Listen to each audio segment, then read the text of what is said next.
4 pa lang na madaling araw ay gising na si Geraldine para magsaing. Pagkatapos magsaing ay sabay silang kumakain ng kanyang kapatid na si Jaya.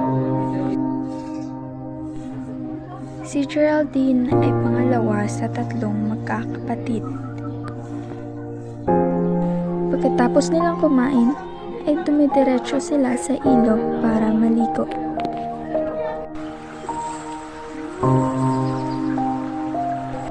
Si Geraldine na din ang nag-aasikaso sa kanyang kapatid bago pumasok. Pagkatapos ay saka na si Geraldine aalis sa kanilang bahay para maglakad. Bitbit ang kanyang sapatos dahil madulas at maputik ang kanyang dadaanan. Ganito ang araw-araw na ginagawa ni Geraldine na paglalakad makapunta lang sa paaralan.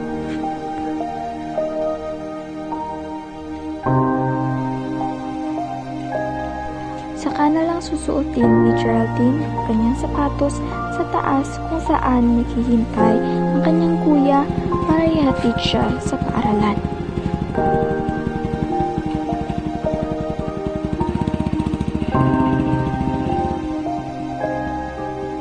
Siya ay aktibo pagdating sa pag-aaral, kung kaya't siya ay isa sa honor student sa kanilang klase.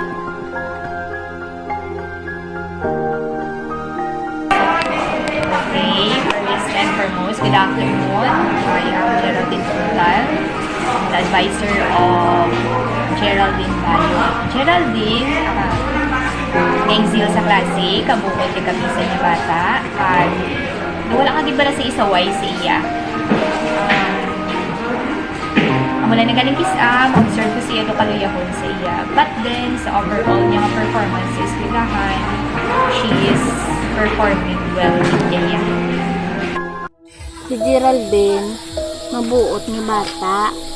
Kung amang ihambal naman ni Papaya, nasunod lang siya. Tapos, sa subong, ang amon pangabuhi kabudlay. Kay nadulaan kami ubra, pareho kami sang akong bana. Sang una, sa factory ko ka ubra, sang bana nag-ship. Tapos, ang akong bana, sa San Miguel. Sa subong, wala na kami ubra, pareho nga duwa. Siya naga-construction na lang subong. Amo na ang amon pangitanan subong. Geraldine, naga-part-time na siya dito sa Talisay sa ako ni Manghod para nga may ialawan sa iyang adlaw-adlaw sa pag-eskwela.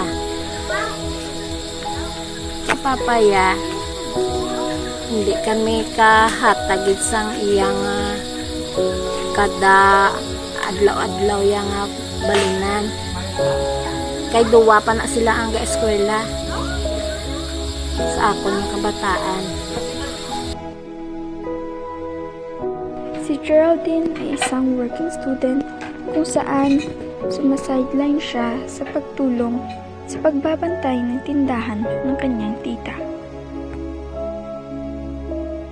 Dito na rin si Geraldine kumukuha ng kanyang pangaraw-araw na gastusin sa kanyang pag-aaral.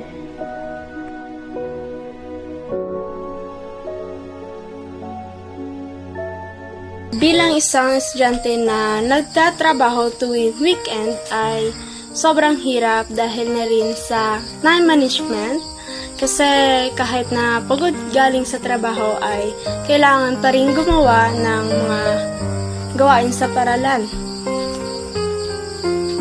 Kailangan tipidin ang sahod para sa pang-isang linggong baon at mahirap din kapag hindi ako hinahatid ng aking kapatid sa paralan dahil na rin sa sobrang layo at hirap ng daan.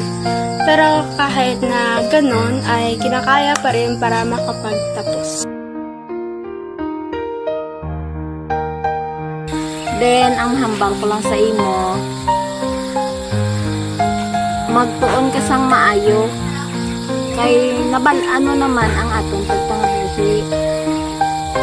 sana'y maintindihan mo kung ano ang ginahambal namin sa iyo.